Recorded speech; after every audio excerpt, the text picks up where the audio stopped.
All right, the Frang and Mack Beantown Blitz podcast. Let's get right into it here.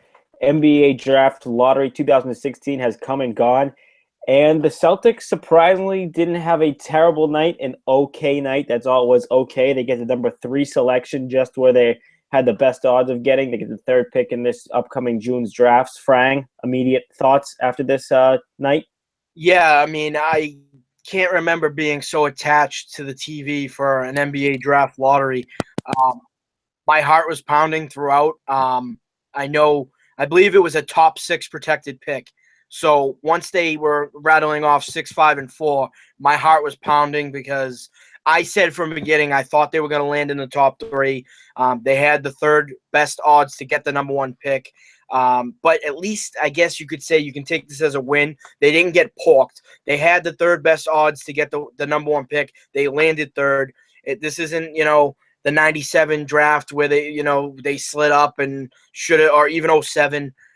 My reaction was, I mean, they got it where it was supposed to be. So we'll see what happens. I at least they didn't get porked. Yeah, I agree. That's basically what I think most Celtics fans, including myself's reaction. They get down. Once you get to that top 8, I was expecting the Celtics card to get pulled at any second because that's what it is with the Celtics in the NBA draft lottery. But they get down to the top 3, then your heart really starts to pound at your chest, and then the name gets called. You say, all right. I mean, that's all really it was, is all right. You're not in the top 2, so you don't really have any real heavy trade assets, but you still can do some things with that pick. What do you think they're going to do with the pick now, immediately afterwards? We still have a month to delve into this, but what do you think they should do with it? Yeah, they still have a little under a month. I think it's 29 days, but I still think there's value as a top 3 pick. There's definitely value. Not as much as being in the top 2, obviously. But I think they could probably still swing that. Remember, they still have the 16th pick and the 23rd pick in the first round. That's 3 first-round picks. I think they also have players that could be dealt, hopefully, potentially for a superstar.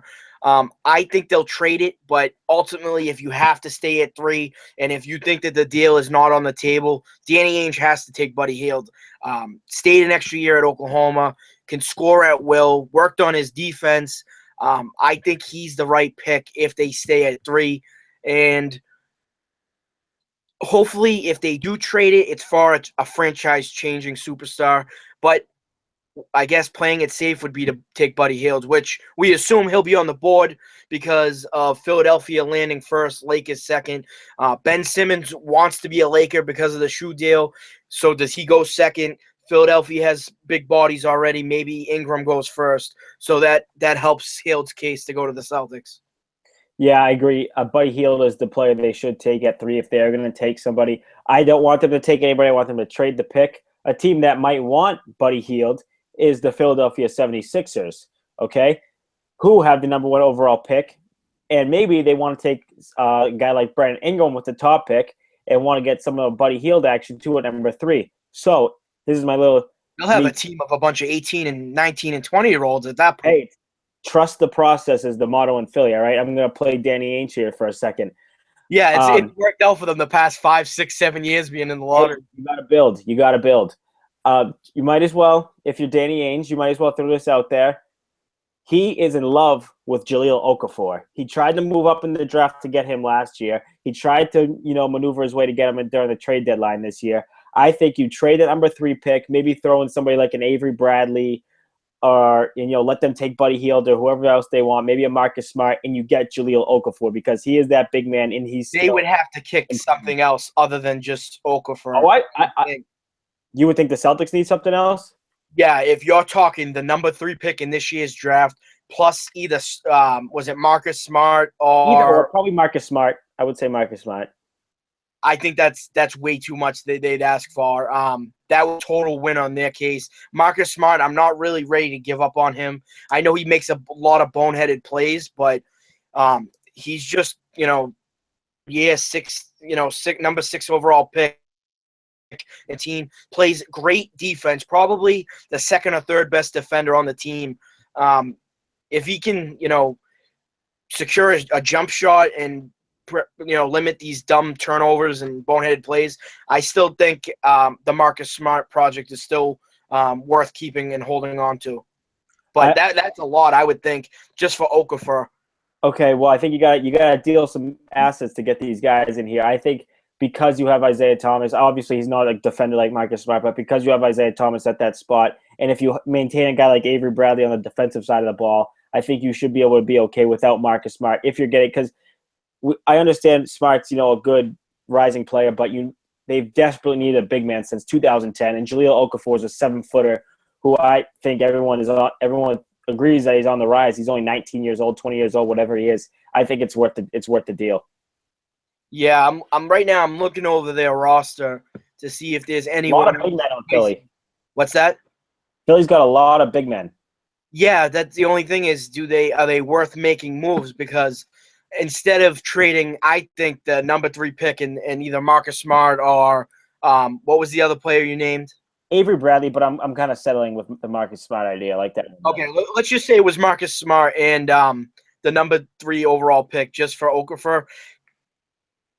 Incredibly even, but they would probably throw in another kicker, maybe like a Carl Landry or something. But what if you were the 76ers and the Celtics, what would you trade the 3rd and the 16th pick? Because I know Philadelphia loves drafting guys and then dumping them a couple years later. They did it with Michael Carter-Williams. So give them the 3 and the 16, then you give them just Marcus Smart. Then you probably get Okafor and, I don't know, maybe Hollis Thompson or something like that. I don't know. You would get a little bit back more, I would think, from that. I agree. Yeah, I think you would probably get a little bit more. You're dealing more of those draft picks that Philly likes. But there's really no one that stands out, I think. Maybe Carl Landry. I mean, there's really no one that sticks out as – I mean, that's why they only won 10 games this year. Whoever it's going to be – superstars. Whoever it's going to be next to Okafor is just going to be kind of small potatoes. It's not going to be anything big time. Okafor is the centerpiece of that deal. And I think he fits with – and Danny – I mean, don't write it off. Danny Ainge likes the kid. He's tried to get him twice now in his short NBA career.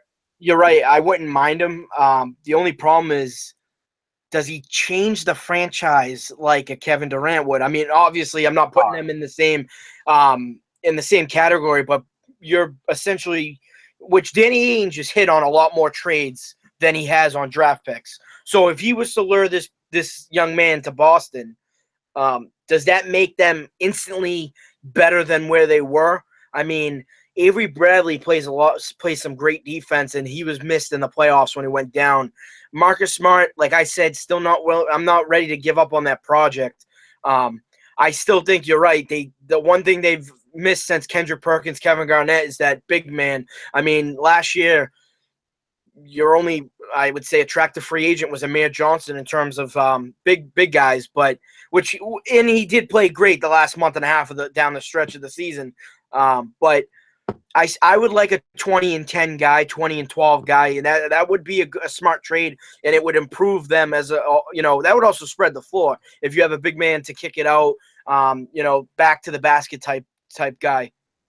I think the big man is the thing that you can get.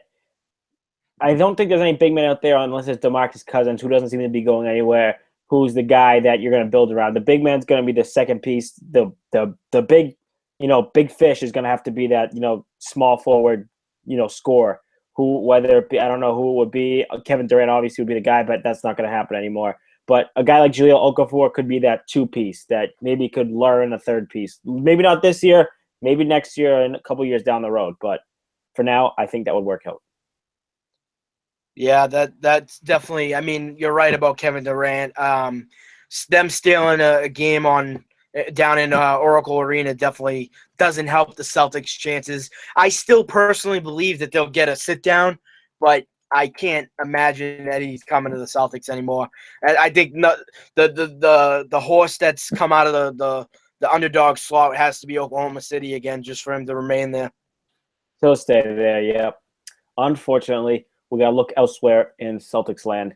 Any more thoughts on this, Frank? We got a lot of time to delve into this NBA draft. This is just our immediate reactions following the first time they really didn't get completely screwed over on the ping pong balls. Yeah, let's just hope, we're not sitting here, 10 years from now and saying, Ben Simmons, what an all-time great, or what a potential Hall of Famer, or, you know what I mean? Just kind of like they missed out on Tim Duncan. Who else? Tracy McGrady, guys like that. Yeah, I don't think we will. I think Ben Simmons got to focus on basketball a little bit. But for the time being, that's it for this episode of Frang and Mack Beantown Blitz podcast. Make sure to follow us on Twitter at BeantownBlitz12. Check out the website, beantownblitz.wordpress.com.